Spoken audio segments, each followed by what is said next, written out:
My name is Dan Brotman. I am the founder of J Welcome Home Windsor, which is a program to grow the Jewish community of Windsor, Ontario, in Canada.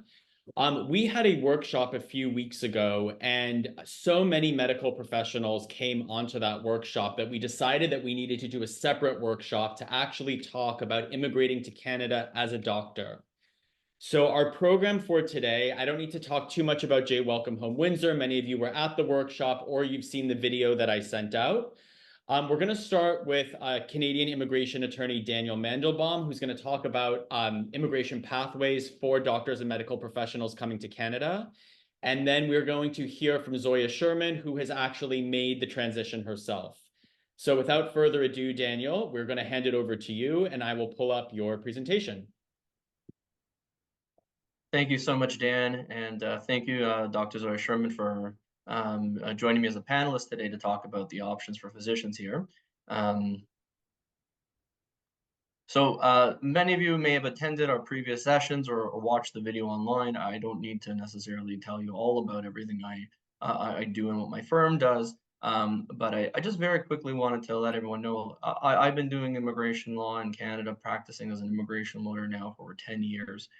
When I started out as an immigration attorney, we do a year of supervised practice. And one of my earliest cases was assisting a major teaching institution in Toronto with obtaining work permits for medical fellows who would be working for hospitals in downtown Toronto. And I've had exposure to options for physicians and healthcare workers pretty much my entire career. And over that time, I've had the opportunity to work with healthcare professionals, clinics, hospitals, universities, research institutions, etc., with obtaining temporary work permits and permanent residency for foreign nationals from all over the world to obtain work authorizations and permanent residency for Canada. All right. So that's just a quick introduction. There are many, many options for physicians for obtaining temporary work or permanent residency for Canada. For those of you who watched the previous webinar, you know how important it is that for Canadian immigration, for you to obtain temporary work experience in Canada. New options are constantly coming into play. The government has recognized that we have a major, major shortage of physicians across the country, both GPs, family physicians, and all sorts of specialties.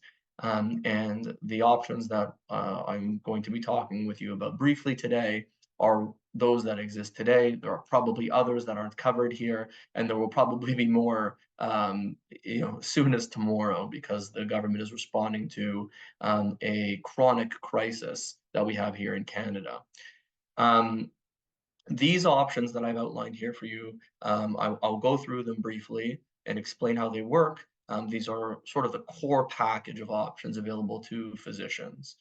All right, so the first would be if a physician receives a position to work as a medical researcher, whether that's with a university or an affiliated research institution, that individual can get an authorization to do that work full-time and paid for up to 120 days. And it can also be extended, but not that this authorization can be extended. It's only available once every 12 months, but it can be changed to a different type of work authorization. So for example, a physician who comes as a medical researcher who then secures a fellowship in Canada could apply for a fellowship-based work permit. So again, that's a short-term research position, 120 days, and it's very specific to the type of job that a physician were to be obtaining in Canada. The next is what we call LMI exempt work permits. So that begs the question, what is an LMIA and how is one exempt from it? An LMIA, a labor market impact assessment, is an economic needs test. An employer would have to normally demonstrate to the government that there is a shortage of physicians in their community, and they couldn't find Canadians to hire. So after demonstrating this, they would be able to ask the government for permission to hire somebody who's not a Canadian citizen or permanent resident of Canada. An LMIA exempt work permit is exempt from that entire process. That is, the government has said, for whatever reason, if you meet certain criteria, you can come to Canada and obtain a temporary work permit without having to prove that there's a labor shortage. There's no economic needs test. And some examples of LMIA exempt work permits are medical residents or medical fellows or medical researchers who have been offered a position to work in Canada. Usually those are through hospitals and clinics that are affiliated with what we call teaching hospitals in Canada, university institutions. We call them teaching hospitals. Another type may be significant benefit. So let's say that a physician is coming to Canada to work in a rural setting or in a very highly specialized field. Um, Physicians are generally specialized as it is, but obviously we're talking about a very, very highly specialized type uh, of work that would be a clear, significant benefit, either socially or economically to the country. Those work permits may be exempt from the need of doing this LMIA test. Recently, the French-speaking province, French majority-speaking province of Quebec, has created a special pathway for foreign physicians coming to work in Quebec because they have recognized the labor shortage throughout the province. And it is a derivative of this significant benefit option. But that would be our number one place to look. If a physician obtains a job offer in Canada, we will try to find them an exemption. These are just a few. There are others that are available and new ones constantly coming into play. If we cannot find one, we would turn to an LMIA required work permit. So for physicians who are working in a clinic or urban setting, such as GPs or working in family medicine, this is actually a very common, typical pathway for a physician to obtain a temporary work permit. The clinic would demonstrate to the government that there is a shortage of physicians. They would come to an arrangement with the physician with respect to pay. That arrangement with a physician can be either as an employee of the clinic or more commonly what we call fee-for-service physicians. So they would be billing the Ministry of Health in the local province that they'd be moving to, and they can get a temporary work permit authorization for up to 5 years, right? Now, many physicians who are coming long-term to Canada are actually interested in permanent residency options. And sometimes through our permanent residency programs, there may be a connected work permit that a physician can obtain. For example, Canada has a federal immigration system with targeted pathways for physicians, but the provinces and territories of Canada, of which there are 13, each can design their own immigration selection systems. And some of them have created pathways for healthcare workers and physicians. Ontario has a pathway called the Healthcare Draw. British Columbia has something called BC Health Match. And there are options for obtaining temporary work permits for physicians when they have been selected by a province in Canada to work. Okay, so as you can see, there are many different options. The point of this is not to overwhelm you with data and information, but to let you know that Canada, as a general rule, is needing physicians and is shifting the immigration requirements to make it easier for physicians to obtain temporary work permits. Before a physician can practice, though, they will need to have a license. And very often, this is the one aspect of the immigration process. If they're going to be engaged in clinical practice, and of course, Dr. Sherman will talk to you about this a lot more and in more depth than I can, they will need to present that license to practice as a physician at the time of making their application for a temporary work permit. You in short, can't obtain a temporary work permit as a physician in Canada if you're unable to actually do the job. So it's not a get the job offer, come to Canada and figure it out later type of situation. All of that has to be done in advance. And so the pathway for obtaining these work permits, while the processing may be fast or be considered high priority, it's actually in the lead up to making that application that takes the most time. Okay, Dan, if you don't mind flipping to the next slide, I'd appreciate it. Thank you so much. So let's say that you've gone ahead and you've taken the necessary steps to obtain a license, you have a job offer as a physician, and we've identified a pathway for you to come to Canada through a temporary work permit or an LMIA. How does this connect to permanent residency? Those of you who have watched my previous presentation will know having a job offer and working in Canada will actually make you more competitive for our immigration selection systems.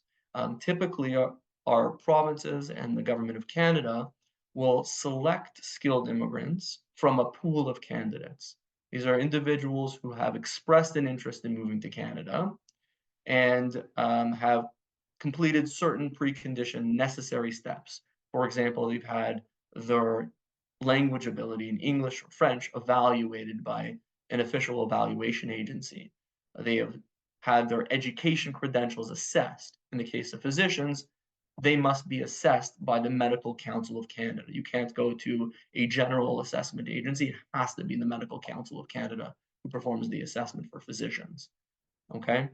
And so when you do that and you create your expression of interest, it's an online form that you submit to the government called a profile. You can enter the candidate pool. The government will then conduct rounds of invitation where they take a look at the candidates in the pool, of which at the federal level there are over 200,000 candidates, and they'll filter them.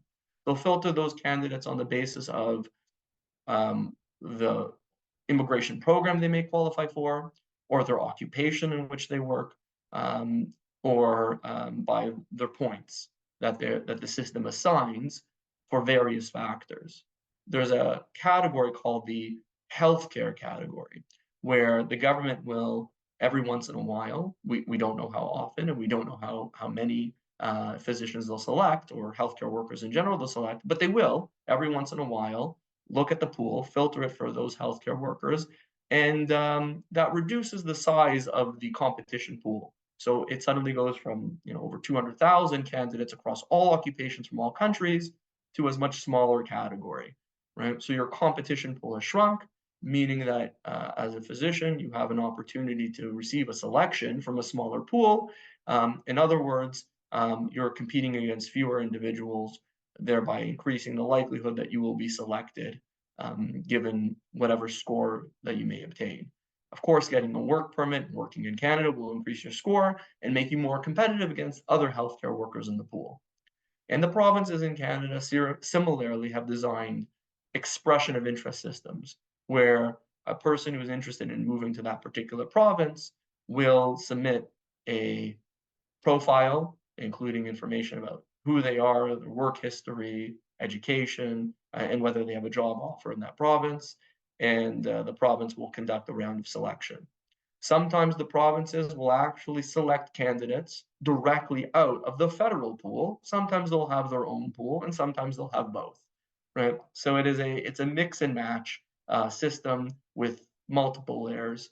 The point being that the government, while having seemingly created a complex system with multiple layers, has really done this in order to target physicians. They're trying to create more options and more pathways for physicians to immigrate on a permanent basis. It's nice that we have temporary work permit options that enable physicians to come into Canada initially, but really this is not an acute short-term issue that we have in Canada. This is a chronic issue that's extended for decades and it's getting worse and worse and worse. So the government wants to make sure that there are options for physicians to obtain permanent residency. And so they've tried to make it more attractive. They have created certain exemptions from the general rules that would normally apply. For example, a person who is coming to work in Canada as a self-employed individual could not qualify for an immigration program called the Canadian Experience Class. It's a very common pathway for those who acquire work experience.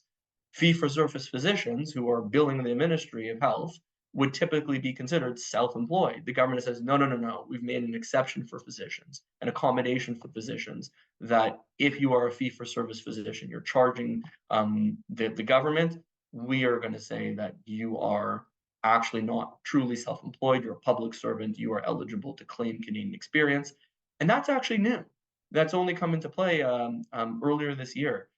In the past, the government didn't consider that. And so they continue to tinker, continue to make options available for physicians to try to attract them to the country. There's a lot, and really trying to navigate this on your own can be very, very difficult because they're constantly changing the rules and options. Knowing which pathway is going to be right will often require an in-depth consultation with an attorney who's familiar with these options. And then sometimes even further research and planning will be needed after a consultation appointment. So in summary, if you're interested in moving to Canada, I think the first thing is to really understand what licensing requirements are going to be needed, and then pursuing job opportunities in accordance with your specialization and field of practice, and having a pathway designed or laid out for you that will explain what the pathways look like today for you to obtain a temporary work permit and permanent residency, with the understanding that these pathways could change over time, and you may have more options over time. All right. So because licensing is so integral to this process, I will absolutely at the end, I guess, Dan, take some questions from the audience. But I think it's really important for Dr. Sherman to talk about her pathway and her experience in getting licensing in Canada, so that way the audience has a really good understanding of what that looks like. Thank you so much, Daniel. My I pleasure. think we're now going to hear from Dr. Zoia Sherman, who is a member of our community. She herself has had a fascinating journey as a physician to Canada. So we're going to hear a little bit about her own story, how she did it, and what the landscape looks like today for foreign-trained physicians looking to practice here. So Zoia, over to you. You just unmute yourself. Okay. Hello. Hi, everyone. My name is Zoia Sherman, and I'm an Israeli Canadian who is living now for about 35 years, living in Canada, in Windsor, Ontario. To share my personal story that started a long time ago, I'll go through the steps. So when I came to Canada in 1979, I realized that there was no need for physicians, or at least no programs were available, no pathways to get fast licensing or bypassing any criteria was available at that time. I was willing and ready to go to an underserviced provinces and far away, yet I was told by the colleges of physicians that there is no such pathway available. So despite me having passed my Canadian medical boards, I was not able to secure a residency position.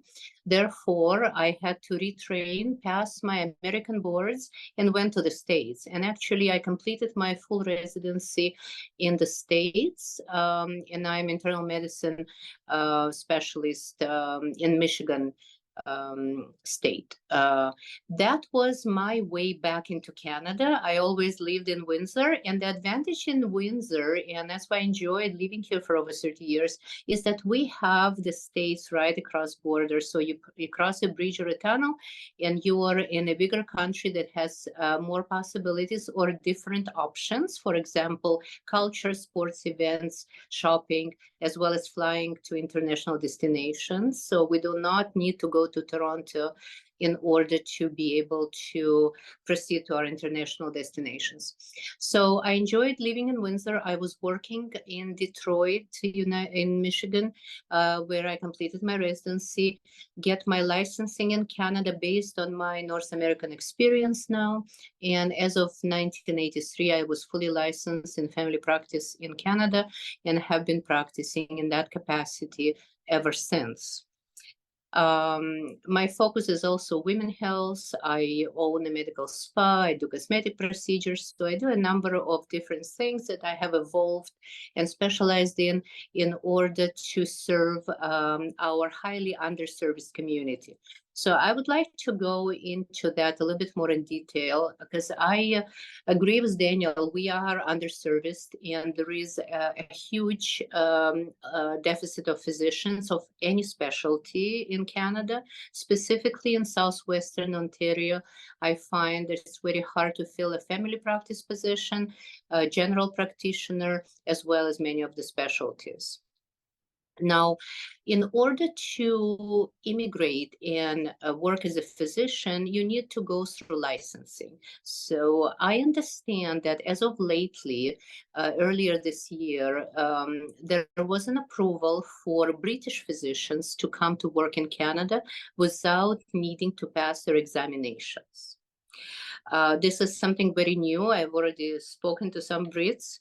And they find that they're leaving England for greener pastures, which is our pasture, because they speak English and they have that leeway that they do not need to pass Canadian examinations. Now, I do not know if that would apply to any other country at the moment, specifically to Israel. I did inquire with the college. By the way, I want to give people some information to go online and to check for themselves. Because what I was told that each physician has applied for themselves, fill a questionnaire, describe their situation, their licensing, the languages they speak, as well as their current medical experience, in order to register. And once you register on your own, under your own registration, you will be actually given some information as far as what are your chances of getting license in Canada. So the website to go to is cpso.on.ca.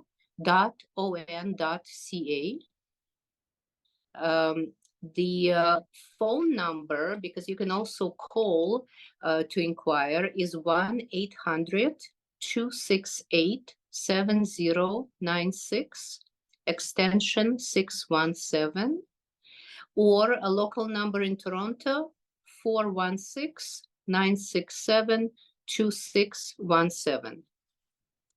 So I understand that by getting in contact with the college, either via the phone or the email, or making your own account and completing your questionnaire, will be the quickest way to realize whether any one of the physicians trying to get in Canada would be eligible, what kind of medical license or examination they will require. I understand there's also some policy for the exam. So some people are eligible not to pass the exams, like I mentioned, the Britons so far, but they wouldn't give me details about Israel. I did ask about Israel. They would not divulge that information.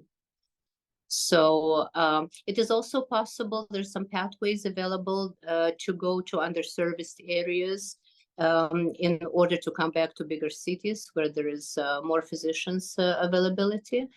I personally, for myself, I am nearing my retirement. I am looking for a physician, and I would love an Israeli doctor to come and join my practice. Our patients here are, well, obviously they speak English, but there's many who speak Hebrew, Russian, Ukrainian, and other languages would be an asset for sure. I am willing to sponsor or to supervise a physician. So if there's a pathway where you need a supervision from a local licensed physician in order to start your practice, I am willing to proceed with that as well. So you can contact me through Dan Brotman if anybody has more personal questions and need to talk to me. And I think that's all I wanted to share today, Dan. And if there is any questions, I'll be happy to answer. We definitely do have some questions. Zoia, I just wanted to ask you, if you're comparing your experience, I guess, as a doctor in Israel, the US, and Canada, what's a little bit different about practicing as a doctor here and generally the medical system here compared to the other two countries? First of all, I want to tell you that this is a very organized system where patients and professionals alike, so the staff that you work with, are really disciplined and very serious about their treatment. So I find there's a high compliance. I enjoy my practice very much. I've gotten a reputation of being able to communicate effectively with different groups of patients and promote their health in Windsor, Essex County. I found that in Israel, I practiced as a radiologist in Israel in those 70s. So I was not a family doctor, so it's hard to compare. It's not the same practice, but I did enjoy it as well in those years. So we have a number of questions. So if people want to just do the hand raise button, and then I can call on people. I know we have a lot of questions in the chat. Who wants to go first? First question. Taking a look. Any hands up? Well, maybe we can actually, you know what, I'll just start calling on people who wrote questions. Ido, do you want to actually unmute yourself and ask the question that you asked in the chat? Yeah, sure, please. Thank you. I know there's a process, it's a defined license process. Not familiar with it. I was told that specialists should go for that. I know it's a bit complicated. You should go to Physicians Apply to send all the documents, and then it's really, really complicated for me at least. Does anyone else know about the process? Or how should I go about Sorry, it? Dr. Sherman, you're on mute.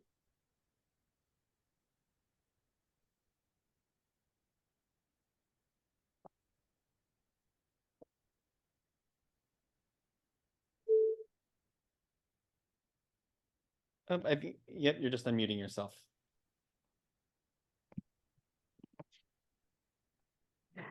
Hello? We can hear you. Yeah. Now we can hear you. Yes, sorry about that. So what I wanted to say is the College of Physicians of Ontario does deal with both specialists and general practitioners. So the best way is to approach the college, which I said the cpso.on.ca is the website, and complete your questionnaire with your exact specialty, and that way you're going to have a specific answer what program is available for a specialist pathway, because it may be different from the GPs. So Yeah.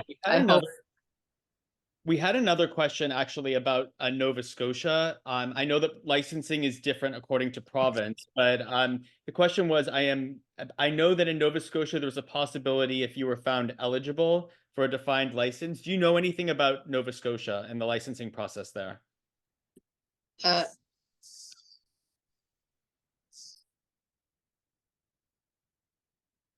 You are on mute again. I do not know about Nova Scotia specifically. Since I've practiced in Ontario, I have called the College of Ontario, and you're right, every college works a little bit differently.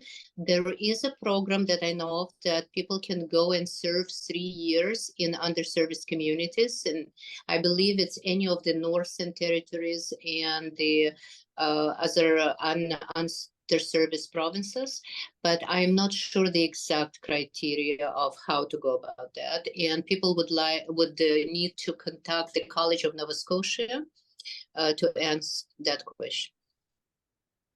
Dan, I'm going to put in the chat here a link so everyone can see. It's the on the Medical Council of Canada's website. It is the route to licensing for physicians who are foreign trained. And it sort of breaks down each step. And from my understanding, and Dr. Sherman, you can correct me if I'm incorrect. The Medical Council of Canada will set the general guidelines, and then the provinces have specific rules to obtain a provincial license. But there is somewhat of a standard through the LMCC process that they have to confirm that the medical degree is recognized in Canada. As a preliminary step to determine if the individual needs to take an examination or further courses, and then the province is ultimately able to license the practice. And then, of course, the specialties have their own their own standards in every province. But this is sort of like the general step. And the reason I'm mentioning this is because Ido mentioned Physicians Apply. Physicians Apply is connected to the Medical Council of Canada, not to the CPSO, the College of Physicians and Surgeons of Ontario, or the local licensing authorities for every province. And I think also, Dr. Sherman, you've touched on something that is very important for everyone to understand. Canada has multiple layers of government. I sort of talked about this on immigration, but it is also relevant to practicing as a physician in Canada. You have the federal level and cross Canada organizations like the Medical Council of Canada, who try to set common standards across the country, but the actual ability to work as a physician is regulated by each province or territory in Canada. And there's 13 provinces and territories. And it was only earlier this year that Ontario finally said that if you are licensed in another province in Canada, we will recognize that license now in Ontario. If you can believe it, 153 years for them to finally recognize the licensing of physicians. And look, Ontario has been around before the country of Canada was even confederated. They never did. I mean, that's crazy. And so these are all recent steps that they've taken. And that's, Dr. Sherman, I at least now that it's a right now, as opposed to having to apply. But go ahead. Yeah. So do you hear me now? Yes. So the Medical Council of Canada is our federal body, so to speak, but the provinces are very much fragmented and very much have their own licensing criteria.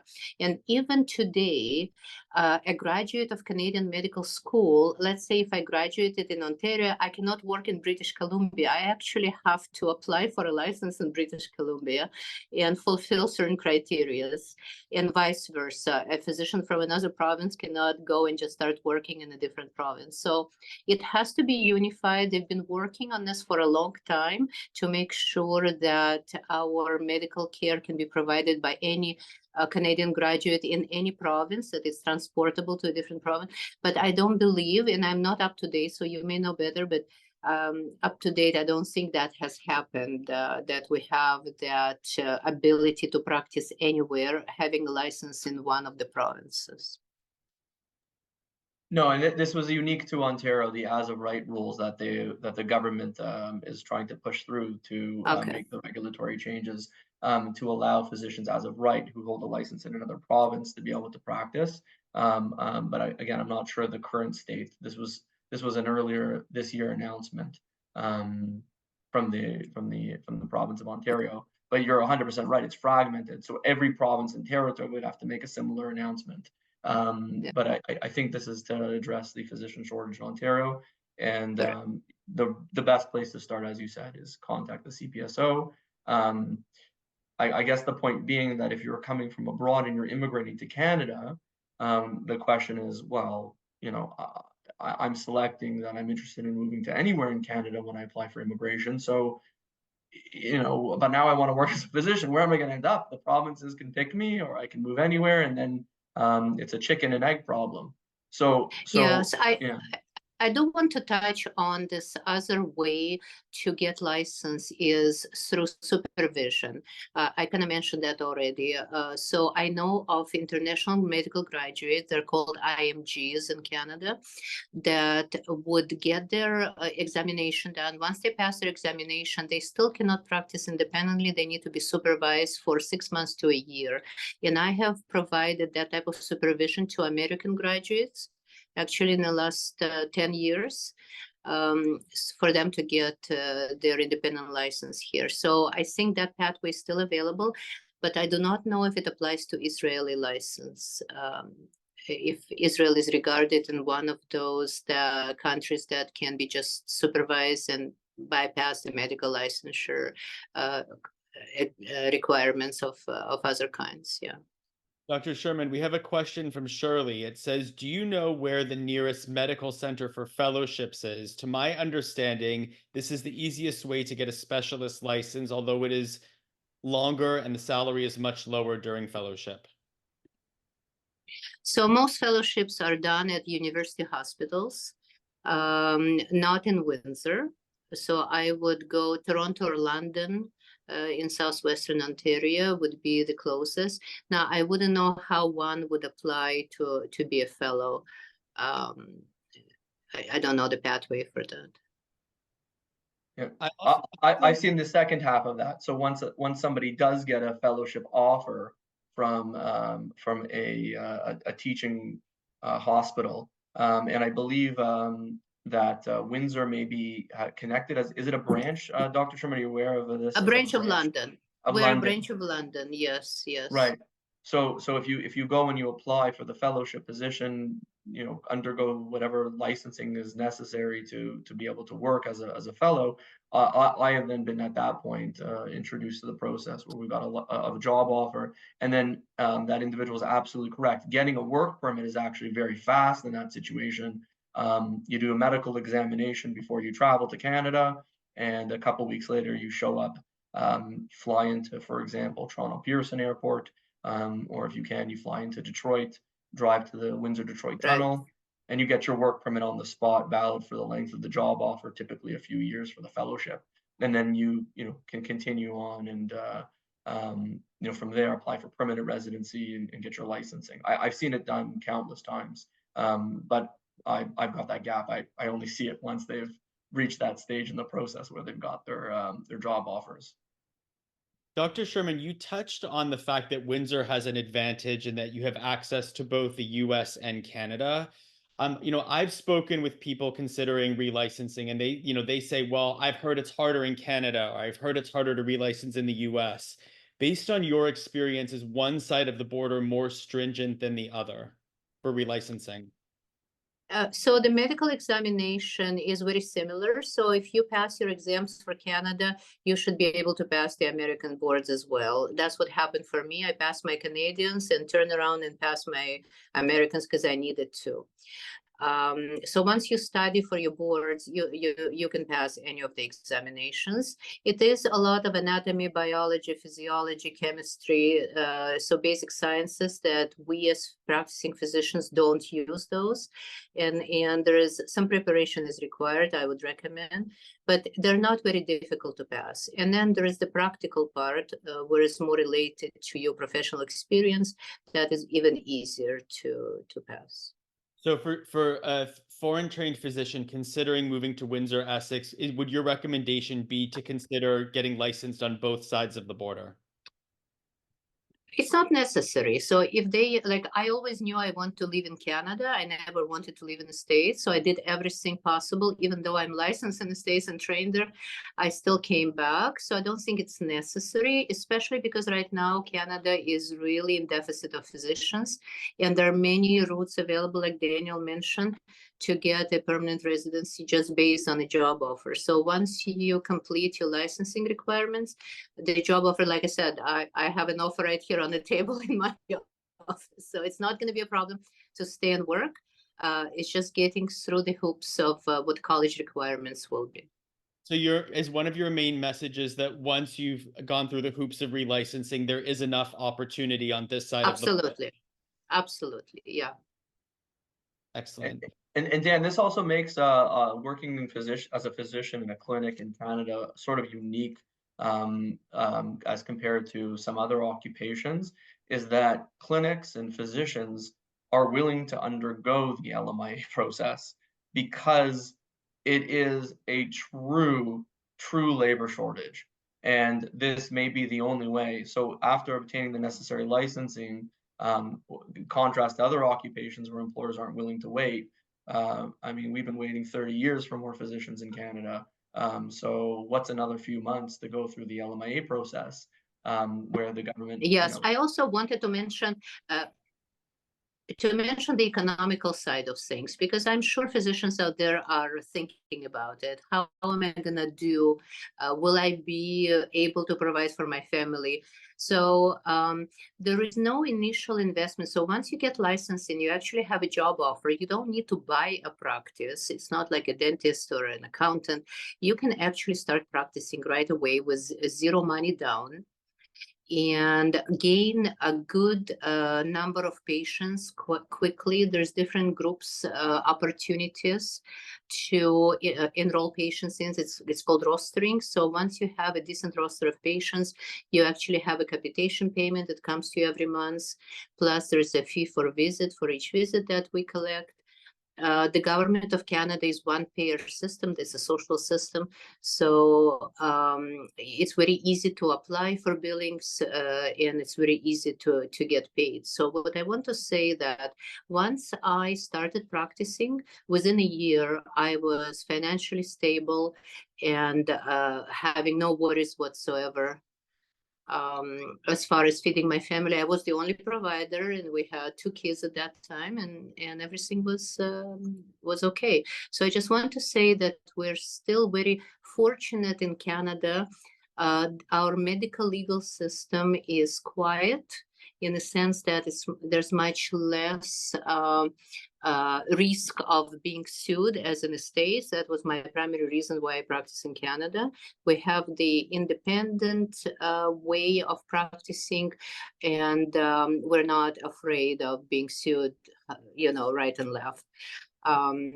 The other thing that you have that freedom of applying your skill set into your registration with your patients. You have really a full, you can have as full a practice as you want. You can have a specialized practice as you want, a subspecialized. So there is still quite an easy way to establish yourself as a physician and provide for your family and having a satisfaction from your work. And that's most important. We all work for satisfaction, and I've been very fortunate. We have a question from another question from Ido. Is there an agency that helps with the licensing process like in New Zealand? Well, CPSO, that's the only agency. Yes. So it's not outsourced to like there's not a private provider people work with. They do it on their own independently. Yes. Yeah. Okay. I imagine you could, but pay for someone for that. But why would you, right?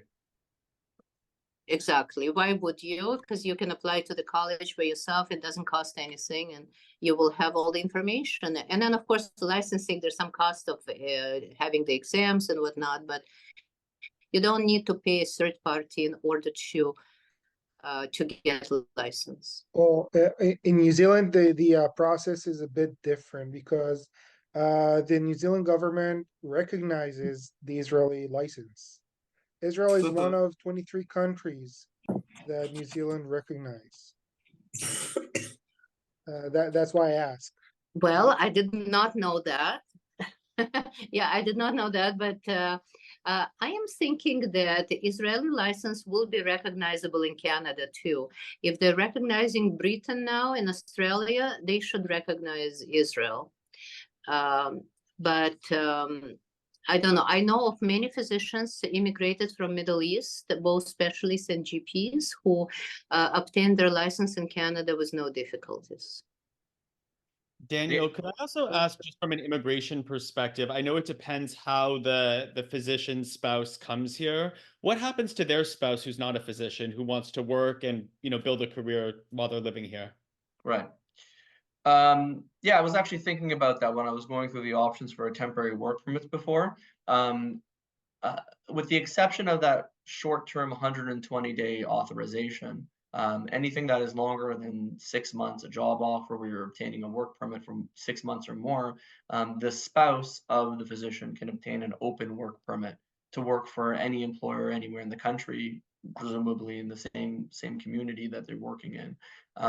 And accompanying family members, minor children, so that would be 18 or 19, depending on the province, children under that age, they would be able to attend primary school, secondary school, or daycare, I suppose, as well, for really young kids. That would be fine. And for children who are between the ages of 18 and under 22, they can even get, some of you have adult children, they can now even get open work permits. I've actually seen minor children as young as 16, depending on the rules in the province, who are looking for summer jobs. They're studying as a student, they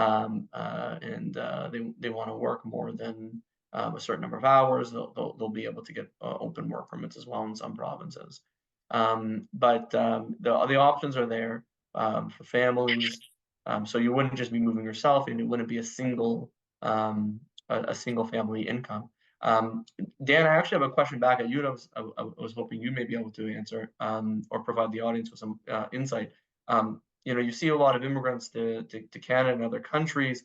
I just see the immigration side of things. You see the actual practical life side of things, lifestyle choices. And so what does that look like for if you've worked with physicians or have helped physicians or just immigrants in general in terms of the lifestyle changes when they're moving from a country like Israel to Canada? Well, actually, Dr. Sherman, to redirect at you, you raised a family here and you raised children here. So I imagine people on this call, they're thinking about relicensing in their careers, but they're also thinking about where do I want to raise my children? Could you say a few words about what it has been like for you raising your family here? Yes, so I like I said, I was fortunate in so many ways. First of all, daycare and public school system is very good. I always feel comfortable, and they're very competent in raising kids. The other thing is it's a very safe community. We are near a big city, but we are a very safe, quiet type of suburb of Detroit. Um, and we also have private schooling if somebody prefers that for their kids. We have a university with many different specialties, even a medical school now, which is a satellite of London. Law school, engineering is very good in Windsor. The advantage is that we're not too far from Toronto. We're about 3.5 hours. So if your kids go to school in a different city, we have a train system, a plane system that is very easy to reach your relatives and visit with them. So I would totally recommend to come and settle in Windsor. I did many years ago, and I never looked back to Toronto. I could have relocated back to Toronto, but I didn't want to. I think another thing that, Daniel, just to answer your question, that I hear from immigrants that we've resettled here is they have a much better work-life balance. So, we've resettled families from countries like South Africa and Israel, and they said they never had time to sit down and have a family dinner. They rarely saw their kids. And for the first time, they're having family dinner every night here since they moved to Canada. Dr. Sherman, you've worked on both sides of the border. My observation as an American living in Canada is that work-life balance is more prioritized here than in the United States. Absolutely, I would agree with it. Of course, everybody lives their life individually, and I'm a very busy person professionally, but there is plenty of time to have a family dinner, Shabbat dinner, going to the shul and having holidays together with your family. You can definitely practice your religion and as a Jewish person quite freely and successfully. Back to another technical question from Anna. Is there a meaning to having an ECFMG certificate in the process of relicensing in Canada? Can you say a few words about getting into a residency program in Canada versus the United States? So I found again, we're talking of the early 80s, I found it was easier to get a residency program in the States. There are just more programs available and more positions available. But right at the moment, there is lots of vacant positions of residency in Canada as well. So I don't think it's going to be difficult, and they don't need to go the American route to get to Canada unless they want to settle in the States. That's different. They should do the stateside. But if you want to get to Canada, just contact the college and you'll know exactly what pathway to take. You don't need to waste years relocating to the States in order to get to Canada eventually. I also just recently helped a client through this process. They were a foreign medical graduate in Israel. They had married a Canadian citizen and were being sponsored for permanent residency. There are a number of different pathways to obtaining residency. But if you're a Canadian citizen or permanent resident, you would go through something called CARMS. It's a residency placement. The problem, it's this chicken and egg problem that I identified before. A lot of the in Ontario especially, the residency placement under that program requires you to have permanent residency first. So you go through some initial steps. If you don't have, for example, a spouse who can sponsor you for permanent residency, you go through some initial steps to have your education credentials recognized by the Medical Council of Canada. You complete a period of practice, supervised or otherwise, as residency in your home country, and then you're applying for immigration with that work experience. Then you're coming to Canada and having to undergo the residency process or finish it here in Canada, or if you're doing a specialty, a fellowship. It's very cumbersome, and it doesn't make any sense. I think It also, also takes, yeah. yeah, it takes many years to apply for residency, to finish a residency, to start working. So if people in the middle ages of their career and they don't want to start all over again, and they can continue as a GP, they can get a general medical license to practice, and they can have a family practice or a general practice quite quickly. So unless they want to specialize, then they have to do a fellowship, residency and fellowship again, yes. Do we have any, I know we only have a couple more minutes. Are there any other questions? Someone can unmute themselves and ask or type in the chat. Anna, I see another question. Do you want to unmute? Just to continue the question. First of all, thank you so much for the workshop. It's really helpful. So actually, if I don't have a spouse to to sponsor me or don't have a permanent residency, the fastest way will be, I mean, right now I'm a resident, so it's not so bad for me to start residency all over again. The problem is, I think in the US, it will be much quicker than in Canada. Is that so, or do you have any other I think what I understand, sorry, I don't know if, is that an immigration question or a licensing? I think it's combined. Dr. Sherman, why don't you can tackle the licensing? I just want to, my only thing, I do not know currently to 2023, where is it easier to get into residency position? I believe both countries would be equally easy. And like I said before, if your goal is to settle in Canada, go for Canadian residency, go for the Canadian exams. You don't need to waste your time going to the States. I already have the American exams. That's a problem. Oh, you have your American boards. Yeah. Oh, okay. Not the boards. I have the ECFMG certificate, so I'm eligible to get into residency in the US. Okay, so here's a little tip. Here's a little tip for you. When you call the college, please put that information in that you already have your American boards, because they may find it as equivalent to Canadian boards, and they may actually recognize that, especially if it's done recently. So you may be eligible for a licensure based on that exam, so without writing the Canadian boards again. So great. Check it out, yes.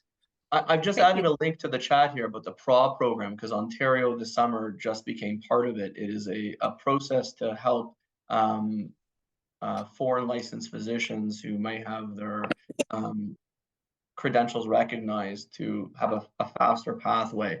I guess sort of the point here is that everything is changing like in real time, right? So what was true even a year ago isn't true today. And so the Ontario government has been pushing, for example, to make the licensing process easier. New programs and new frameworks are coming into play. 2024 will probably bring more changes and more openness, because it was highly restrictive before, and it's just not practical, and so it's not working anymore. And so when you contact those two main sources, example in Ontario, CPSO and the Medical Council of Canada, they're going to have information tomorrow that may be different from today. To the larger point, is obtaining a right or license to practice or equivalency in another country going to help you in Canada? It's province specific, right? Maybe it could be, so as Dr. Sherman pointed out, indicate that information when you contact the CPSO, because that may be the case today, tomorrow, and wasn't last week, or it may be the case in January when some of the new new policies and regulations come into play in 2024. The other side of it is you don't necessarily need to have your license to practice as a physician in Ontario in order to immigrate as a physician. Now that's really bizarre, right? So if you are a person who is you're in the middle of your residency, for example, and I don't mean to be too case specific, but if an individual takes their language test, has their medical degree evaluated to be an equivalent education credential, which I've seen many graduates of Israeli medical schools obtain the equivalency assessment. So they get a certificate issued by the Medical Council of Canada that says it's at least the education's equivalent, and they've completed 1 or more years of work experience. It could be as a resident of paid work experience. They can then complete their express entry profile, and you may be selected for permanent immigration, come to Canada, and then now you're looking at what are the residency options available for Canadian citizens and permanent residents, right? And so while you start the process as a foreign medical graduate with not being a Canadian, you may be a Canadian by the time you go through the process, and now everything's changed for you in terms of your options from a licensing perspective. It's this gap that we need physicians, they're foreign trained, and yet we make it difficult for them to get a license, and yet they can immigrate before they get their license, but most of the time they need to work in Canada to immigrate, that we have this crazy back and forth tension. And there is a serious effort by all levels of government, the federal government, together with the Immigration Department, with the Medical Council of Canada, the provincial government, through both the CPSO and the Ministry of Training Colleges and Universities, which administers the immigration programs for the province. Everyone is trying to fix this, right, and make it easier. And it's just stay tuned. That's why the best people to contact are actually the College of Physicians and Surgeons in the case of Ontario, and Medical Council of Canada. I don't want to deflect on the point, but what we can give you today is sort of a snapshot even to today, and it may be different tomorrow. I just want to conclude for a minute because I have to get off the call and go back to work. As daunting as this task may seem right now, that you need to apply here and there and everywhere, get information. So I suggest for everybody, get as much information as they can, consider the information, get your questions answered, and you will see that it's actually not as difficult as it may seem right now, because there are lots of options available, and the government is actually working with physicians to bring them here. Foreign graduate physicians are giving a green light to come here. So this is your opportunity, in my opinion. It wasn't like that in the 70s and the 80s, that's for sure. So it was great to talk to everybody. I hope it was helpful, and I did contribute a little bit to your general information. Thank you for the opportunity, Dan. Thank you, Dr. Sherman. And for anyone who's interested in getting in touch with you, how do you want them to do it? Is it through me? Is it to you directly? I put my email in the chat, so they have my email, but through you is fine as well. Okay, so either myself or directly to Dr. Sherman. Yes. And Daniel, what's the best way for people to get in touch with you about immigration? Either way, they can reach out to you, and you can contact them, or I'll put in my chat my contact information in my chat here. Fantastic. And I'll also send out an email to everyone who registered with the contact details. And my email address you all should have when you receive the link. So thank you so much for coming. We're going to be doing another workshop like this probably in about a month for the United States with the head of relicensing for Beaumont Hospital in Detroit. There are thousands of medical professionals who live in Windsor, drive a few minutes to Detroit every day. So we're doing one today on Canada, and in a month, a very similar workshop on the United States, just a few minutes away. So thank you so much. We have recorded this. We can share the link with you in the recording. And please feel free to reach out if you have any additional questions. We're here to help.